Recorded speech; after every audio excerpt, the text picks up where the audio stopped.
பொறுமைக்கும் நற்பண்பிற்கும் கிடைத்த பரிசு. தொடர்ந்து சில ஆண்டுகளாக மழையே பெய்யவில்லை.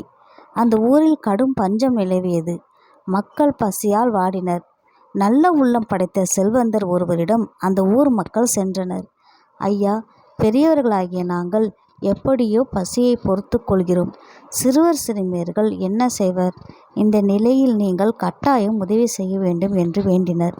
இளைய உள்ளம் படைத்திருந்த அவர், இந்த ஊரில் குழந்தைகள் யாரும் பசியால் வாட வேண்டாம். ஆளுக்கு ஒரு மோதகம் கிடைக்குமாறு செய்கிறேன். என் வீட்டிற்கு வந்து மோதகத்தை எடுத்துச் செல்ல சொல்லுங்கள் என்றார்.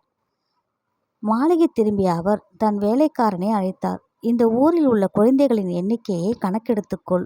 ஆளுக்கு ஒரு மோதகம் கிடைக்க வேண்டும். கூடவும் கூடாது, குறையவும் கூடாது. நாளையிலிருந்து மோதகங்களை கூடையில் சரியான எண்ணிக்கையில் வைத்துக்கொண்டு வீட்டிற்கே வெளியே இரு என்றார். மறுநாள் வேலைக்காரன் மோதக கூடையுடன் வெளியே வந்தான். அங்கே காத்திருந்த சிறுவர் சிறுமியர் அவனை சூழ்ந்து கொண்டனர். கூடையை அவர்கள் முன் வைத்தான் அவன். பெரிய மோதகத்தை எடுப்பதில் ஒவ்வொருவரும் போட்டி போட்டனர். ஆனால் ஒரே ஒரு சிறுமி மட்டும் அமைதியாக இருந்தாள். எல்லோரும் எடுத்து சென்றது போக மிஞ்சியிருந்த சிறிய மோதகத்தை எடுத்துக்கொண்டு அங்கிருந்து மகிழ்ச்சியுடன் சென்றாள் அவள்.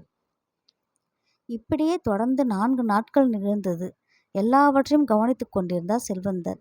5ஆம் நாளும் அப்படியே நடந்தது. எஞ்சியிருந்த சிறிய மோதகத்தை எடுத்துக்கொண்டு புறப்பட்டாள் அந்த சிறுமி.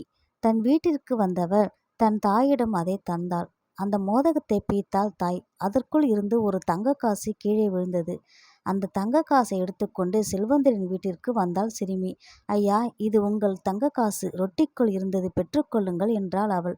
மகளே, உன் பெயர் என்ன என்று கேட்டார் செல்வந்தர். சிறுமி தன் பெயர் கிருசாம்பாள் என கூறினாள்.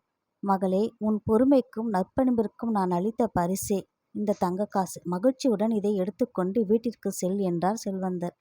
துள்ளி குதித்தபடி ஓடி வந்த அவள் நடந்ததை தன் தாயிடம் சொன்னாள். எனவே நாமும் பொறுமையாகவும் நேர்மையாகவும் இருந்தால் பெரியோர்களின் பரிசுகளை பெறலாம்.